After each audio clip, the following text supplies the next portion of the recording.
So that's what we need to, as a cultural movement and as a political movement, reach out to the non-voters, the working class, the forgotten, the neglected people. Now, Rupert Lowe, the leader of Restore Britain, he is also pushing the anti-Dear Yusuf message increasingly hard, not even using his chosen name. Nigel Farage has stolen your work. Doing a quick reading. I don't think he's stolen my work, but I think he's a follower, not a leader. Page 602. We're reading from The American Spirit. This is a really good book. I like this one.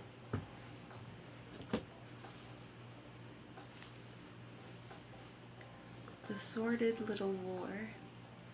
Page 602. Professor Norton's Patriotic Protest, 1898. Lovable and immensely popular, Charles Eliot Norton served for many years at Hartford as professor of the history of fine arts. After war broke out, he shocked public opinion with a speech in Cambridge, urging young men not to enlist. The press denounced him as one of the intellectual copperheads. McKinley had recommended war in the interest of civilization. Norton here urges an opposite course. Determine who had the sounder arguments. Also, whether a tiny minority, such as Norton represented, should be silenced in wartime. Was it more patriotic to protest than to acquiesce? Acquiesce? Am I saying that right? ACQUIESE.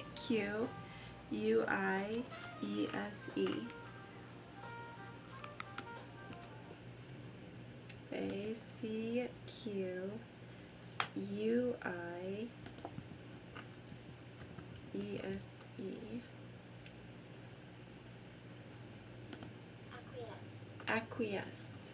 Acquiesce. Accept something reluctantly, but without protest. Acquiesce. Crossword. And now, of a sudden, without cool deliberation, without prudent preparation, the nation is hurried into war. And America, she who more than any other land was pledged to peace and goodwill on earth, unsheaths her sword, compels a weak and unwilling nation to a fight, rejecting without due consideration her, meaning Spain's, earnest and repeated offers to meet every legitimate demand of the United States. It is a bitter disappointment to the lover of his country. It is a turning back from the path of civilization to that of barbarism. There never was a good war, said Franklin. There have indeed been many wars in which a good man must take part. But if a war be undertaken for the most righteous end, before the resources of peace have been tried, and proved vain to secure it, the war has no defense. It is a national crime. The plea that the better government of Cuba and the relief of the reconcertados could only be secured by war, and the plea either of ignorance or of hypocrisy. But the war is declared, and on all hands we hear the cry that he is no patriot who fails to shout for it, and to urge the youth of the country to enlist, and to rejoice that they are called to the service of their native land. The sober counsels that were appropriate before the war was entered upon must give way to blind enthusiasm, and the voice of condemnation must be silenced by the thunders of the guns and the hurrahs of the crowd. Yeah, so some people mention these kind of mentionings throughout history, similar kind of in-line mentionings of things. And they'll say, well, no wonder, you know, they were pushing people to shout out for it, or you were no patriot, and this and that. So many, it's almost instilled in them to, yeah, and cheer on the war. I think it gets a little misconstrued. And you try to share that in a way, not to say, see, people are that way, or say, maybe this is why some have that inclination. And you just have to be loving and understanding that. Whether, I mean, they really don't know what they're saying or cheering on, and thank goodness we don't have to listen to those people, do we? We can just let them hoot and holler, and doesn't mean you're gonna listen to their commands, right?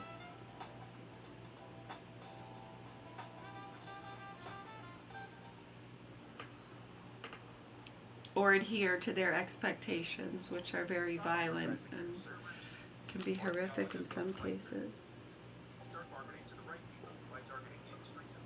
Well, I mean, that's already happened, so it's not as though we gotta prove any of that. That's already happened. So many have become aware of that, and it looks like so much is already being prevented, and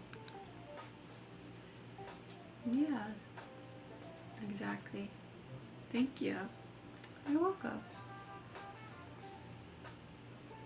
Yes. Yeah. Page 602, The American Spirit. This is volume 2.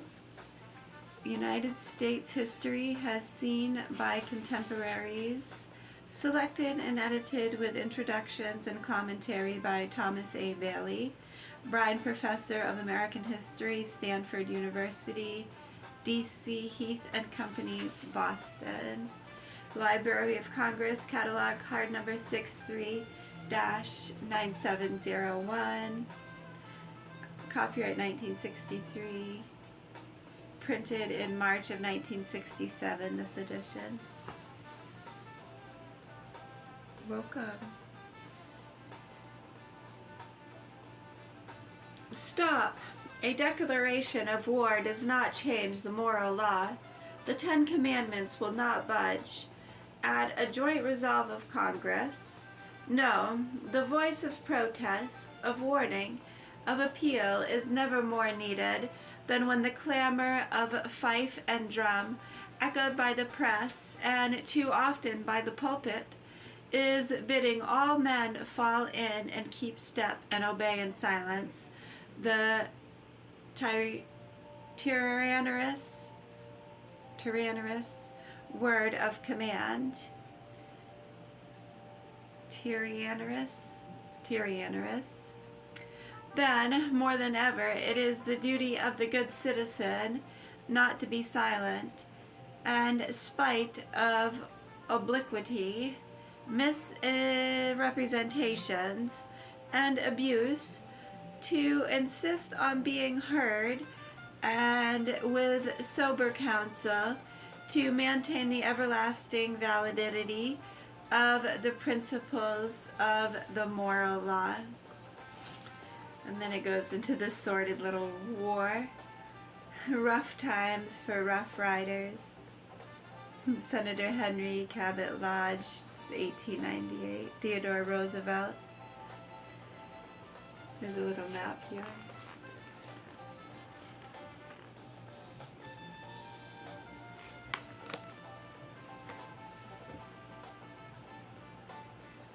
Fight thirsty. Theodore Roosevelt was so determined to get into action that he resigned his post as Assistant Secretary of the Navy. He hastily raised a volunteer cavalry outfit, and as Lieutenant Colonel of these Rough Riders, managed to reach Cuba without the horses. Exposing himself with reckless courage, he got onto the thick of that fray and won renown near Santiago. But Commanding General Schaefer was too fat for active duty. The embalmed beef was vomit-inducing, and most of the volunteers were poorly trained and equipped. They betrayed their position. Yeah, it's an interesting sentence. Commanding General Schaefer was too fat for active duty, and the embalmed beef was vomit-inducing. And most of the volunteers were poorly trained and equipped. They betrayed their positions with old-fashioned smoke-emitting powder, and one outfit dragged around a captive balloon, thereby revealing its movements. The easy naval victories, combined with the nation's holiday mood and John Hay's reference to the splendid little war, left a false impression of glamour. Correct it in the light of Roosevelt's letter to his friend, Senator Henry Cabot Lodge. Outside Santiago, July 3rd, 1898. Dear Cabot, tell the President, for heaven's sake, to send us every regiment, and above all, every battle possible. Any relation to Cabot cheese? Oh, I don't know. It's spelled the same. That is very good cheese. They're extremely sharp. Cabot cheese is the best. Yeah.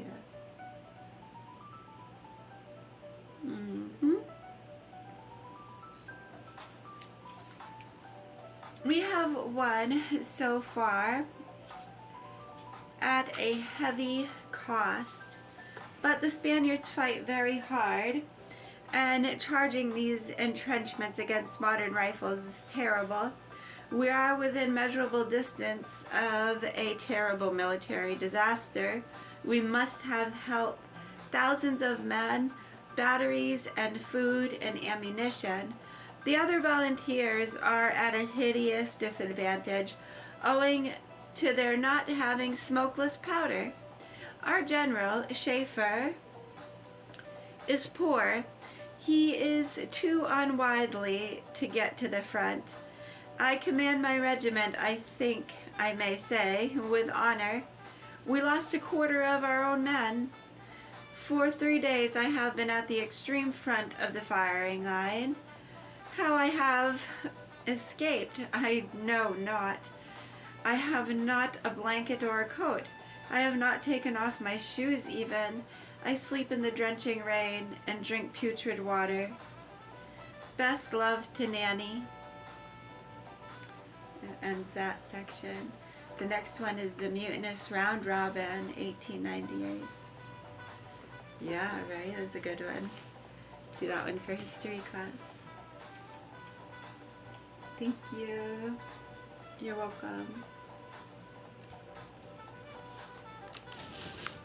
Check that.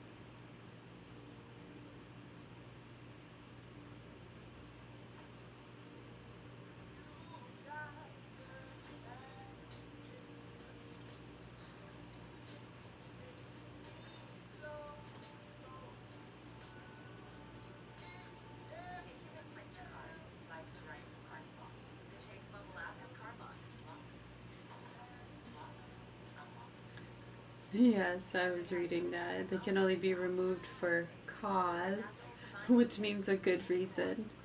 So, assuming he had one, I don't think too many are gonna. It's interesting. I don't know. It's weird, isn't it?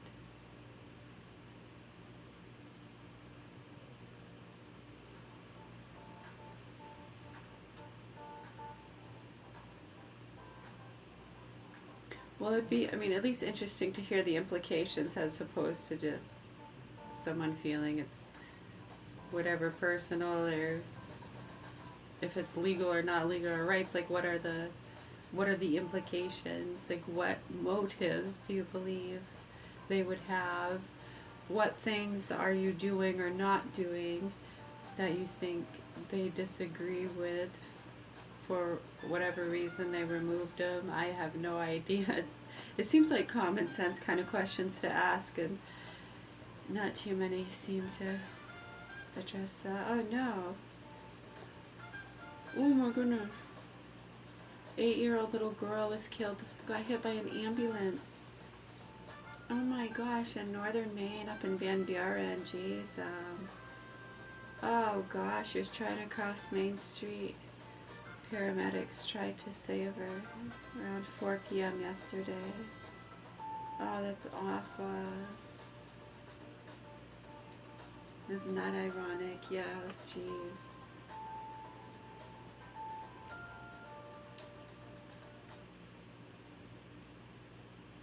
The ambulance from the Van Buren service was headed north when the girl tried to cross the road.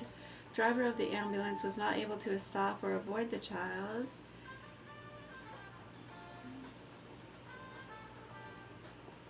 Oh my goodness.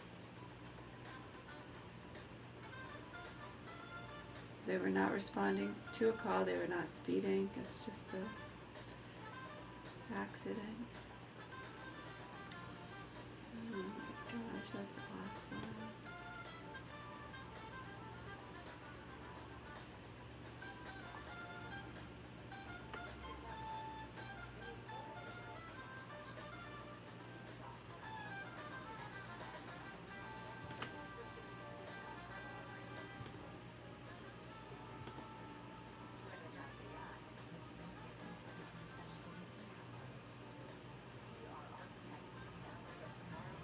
Oh, so sad. Can you imagine too? I can imagine they're devastated. You know, here they dedicate their lives to saving lives. That has to be. Yeah. Officials say it happened around 4 yesterday afternoon when the girl was trying to walk across Main Street. That's when she was hit by an ambulance. Paramedics on board tried to save her, but failed. Investigators say the ambulance was not responding to any emergency, and speed is not believed to be a factor. Yeah, Van Buren way up north. Yeah, almost on the border, yeah. Or northeast.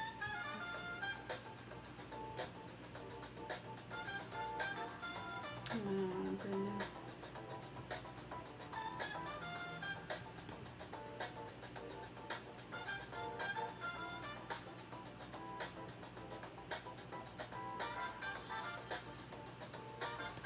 This one is When Ducks Took Funk to Space. I like these, they're cute. You're welcome. Alright.